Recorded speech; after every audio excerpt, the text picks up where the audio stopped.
गोर लगै छी। हम चमचम मैथिली गीत में अहाँ समस्त मिथिलावासी के स्वागत करै छी। तऽ आइ एगो हम माटि मंगल के गीत कहै छी। अहाँ सब ई गीत हमर जरूर सुनब, देखब और हमर चैनल के सब्सक्राइब और हमर वीडियो के लाइक जरूर कऽ देबै।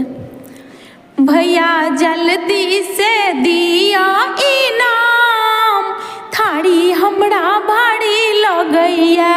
भैया जल्दी से दिया इनाम, थारी हमरा भारी लगैया।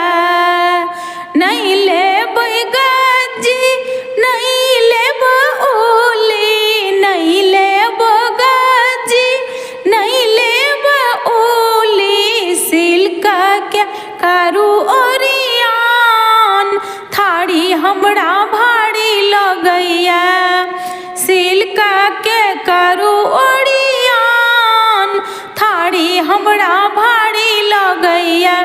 भैया जल्दी से दिया इनाम, थारी हमरा भारी लगैया।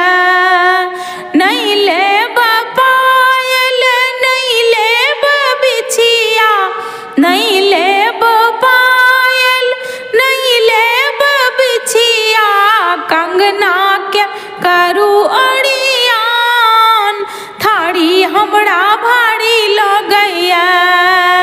कंगना के करू ओरियान, थारी हमरा भारी लगैया। भैया जल्दी से दिया इनाम, थारी हमरा भारी लगैया।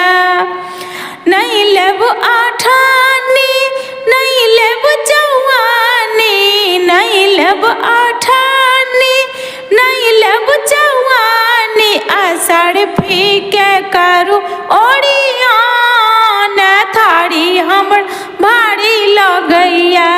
भैया भौजी से करियौ विचार, थारी हमरा भारी लगैया।